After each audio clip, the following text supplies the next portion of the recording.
नमस्कार, मैं जितेंद्र चतुर्वेदी। मतांतर में आप लोगों का स्वागत है। महाराष्ट्र का घटनाक्रम चौंका रहा है और कई सवाल भी खड़ा कर रहा है कि असल में महाराष्ट्र के भीतर सियासी तौर पर होने क्या जा रहा है। क्या महाविकास आघाड़ी सरकार में कुछ गड़बड़ और खटपट बढ़ गई है, या फिर ये महज इत्तेफाक है, या फिर ये महज जैसा कहा जा रहा है एक शिष्टाचार भेंट है।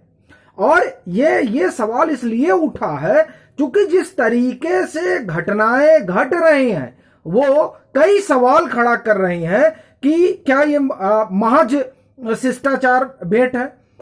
शुरुआत हम लोग करेंगे प्रधानमंत्री से शरद पवार मिलते हैं यहां से, और आप ये देखिए कि ये जो मुलाकात है उस मुलाकात के पहले की जो घटना है वो घटना बड़ी महत्वपूर्ण है। क्या उस घटना का इस मुलाकात से कोई लेना देना है, या फिर यूं ही हुई क्योंकि 20 से 25 मिनट की वार्ता हुई है प्रधानमंत्री और शरद पवार के बीच।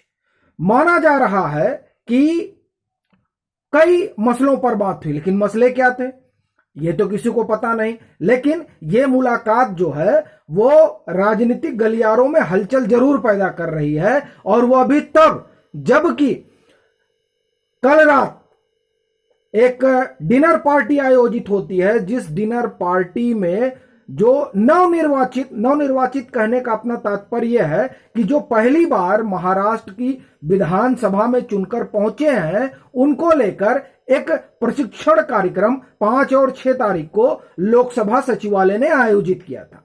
उसमें वो लोग उन लोगों ने हिस्सेदारी ली महाराष्ट्र के जो पहली बार बने विधायक हैं, और उन विधायकों को डिनर पर बुलाया था कल शरद पवार ने। उस डिनर में नितिन गडकरी भी होते हैं। अब आप देखिए कि उस पार्टी में नितिन गडकरी मौजूद है, संजय राउत मौजूद है, शरद पवार तो उसके आयोजक थे तो इसलिए वो तो रहेंगे ही। और कल ही का दिन है जब ईडी पहुंचती है संजय राउत के यहां, मतलब उनकी संपत्ति वगैरह जब्त करती है, कहने का अपना अर्थ यह है। और इतवार को, कल मंगलवार था, इतवार को संभवतः राज ठाकरे से नितिन गडकरी मिलते हैं और कहते हैं कि साहब ये जो है पारिवारिक भेंट है, इसके कोई सियासी मायने ना निकाले जाए। उसी दौरान यह भी खबर चल रही थी कि एनसीपी और शिवसेना के कई विधायक राज ठाकरे के संपर्क में हैं, और यह भी खबर चल रही थी कि कई निर्दलीय विधायक भी संपर्क में हैं भाजपा के। और खबर यह भी चल रही थी कि ये जो कांग्रेस के 20-25 विधायक जिन्होंने बाकायदे पत्र लिखा सोनिया गांधी को और कहा कि ये जो सरकार बनाई है महाअघाड़ी सरकार, उसमें जो कांग्रेस के मंत्री हैं वो अपने विधायकों की बात सुन ही नहीं रहे हैं। फिर उसी में पत्र यह भी था कि कहीं ऐसा ना हो कि भाजपा को रोकने के चक्कर में कांग्रेस ही खत्म हो जाए। ये तमाम चीजें हुई, और जब दिल्ली में तमाम बैठकें चल रही थी तभी ये विधायक कांग्रेस अध्यक्ष सोनिया गांधी से भी मिलते हैं और उनको अपनी शिकायत बताते हैं कि हमारे पास विकास का फंड नहीं आ रहा है। फिर ये जो मंत्री हैं कांग्रेस के कोटे से महाविकास आघाड़ी में, ये सुनते ही नहीं हैं। इस तरह की तमाम बातें उन्होंने सोनिया गांधी से कही। मैं आपको वो सुनाता हूं। अब आप देखिए ये तमाम चीजें पैरेलल चल रही हैं, तो इसका क्या मतलब निकाला जाए। एक और घटना हुई है, वो भी बड़ी महत्वपूर्ण है और उस घटना पर गौर करना जरूरी है। यह घटना जो है उस पर आने से पहले हम ये जानते हैं कि दरअसल उन लोगों ने सोनिया गांधी से कहा क्या। देखिए, सोनिया गांधी से मिले महाराष्ट्र कांग्रेस के 22 विधायक, बोले नहीं मिलता फंड, हो रही है अनदेखी। अब आप देखिए कि ये जो हमला है, ये हमला ऐसे समय में होता है जब शिवसेना शिकायत कर चुकी है कि जो एनसीपी है वो भाजपा को लेकर बड़ी सॉफ्ट है। ये शिकायत हो चुकी है। शिवसेना के तमाम जो विधायक हैं वो ये कह चुके हैं कि साहब अपना काम तो जो है आए गए हो गया है। और इसी में आप ये भी जोड़िए कि अब ये कांग्रेस के भी विधायक इस तरह की बातें कर रहे हैं। वो देखिए वो क्या कह रहे हैं, विधायकों के दल ने सोनिया गांधी से कहा कि उद्धव ठाकरे के मंत्रिमंडल में कांग्रेस के जो मंत्री हैं उनका प्रभाव सरकार के फैसलों में नजर नहीं आ रहा है। कई बार सीएम से मुलाकात के लिए वक्त मांगा जाता है वह भी नहीं मिल पाता है। विधायकों ने मांग की कि सरकार में कांग्रेस के कोटे के जो मंत्री हैं उन्हें बदलना चाहिए। यह बड़ी महत्वपूर्ण चीज है कि सरकार में कांग्रेस के मंत्रियों का प्रभाव नहीं है और मुख्यमंत्री से मुलाकात नहीं हो पाती है, समय नहीं मिल पाता है, फंड नहीं मिल रहा है। ये तमाम बातें वो वहां कहते हैं। और इसी बीच जिस खबर का हम लोग बात कर रहे थे, ये नवभारत की खबर है। नवभारत ने ये खबर, और ये खबर बड़ी महत्वपूर्ण हो जाती है ऐसे समय में जब दिल्ली में, माफ करिए, महाराष्ट्र में कई तरह का घटनाक्रम चल रहा है। उस घटनाक्रम में ये नवभारत की खबर है। इस खबर की माने तो इसमें दावा किया गया है कि जो वहां कई विधायक हैं, माफ करिए, सांसद जो हैं शिवसेना के, वो भाजपा के संपर्क में, इस तरह का भी दावा किया जा रहा है।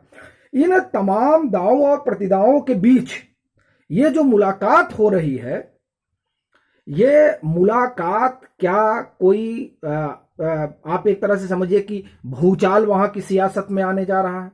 क्योंकि आप देखिए ये मुलाकात हुई, अनिल देशमुख को अभी ये था कि अनिल देशमुख अस्पताल चले गए थे और ये कहा जा रहा था कि नहीं, सीबीआई चूंकि अब उनको लेकर जाएगी, इस वजह से वो घबराए हुए हैं और वो बताए कि साहब हम बीमार हैं।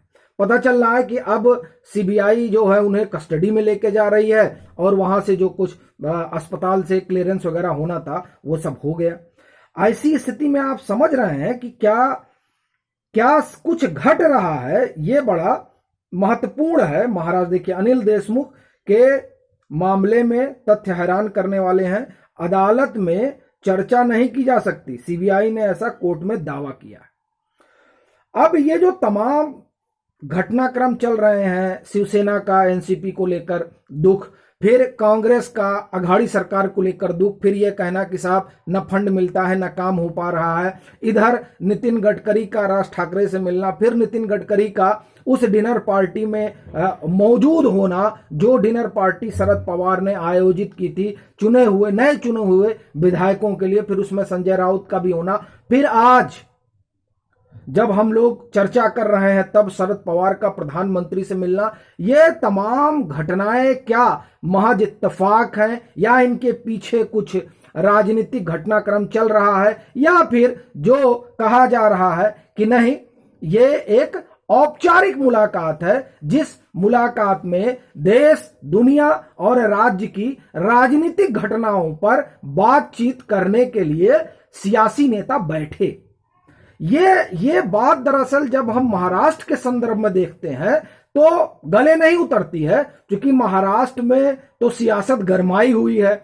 ईडी और सीबीआई का जो वहां प्रकोप है, उस प्रकोप से उपजा जो असंतोष है महाराष्ट्र सरकार में और उसके घटक दलों में, उसके विधायकों में, उससे किस तरीके से देखा जाए, ये भी एक सवाल है। और बड़ी चीज ये हो गई कि कल संजय राउत पर बड़ा हमला हो ही गया, ईडी ने जो किया, और फिर ठाकरे परिवार तक ईडी पहुंच गई। तो ये तमाम मसले हैं जिसके बाद सब कुछ इतना सहज और औपचारिक नहीं लगता है कि ये मुलाकात महज औपचारिक है।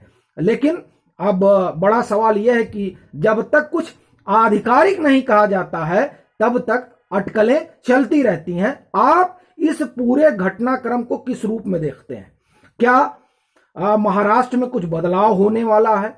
क्या वहां कोई एक अलग संभावना उभर कर आ रही है? ये तमाम सवाल हैं। आप किस तरह से देखते हैं? अपने सुझाव जरूर साझा कीजिए और अगर मतांतर से नहीं जुड़े हैं तो जुड़िए, वीडियो को लाइक कीजिए, शेयर कीजिए।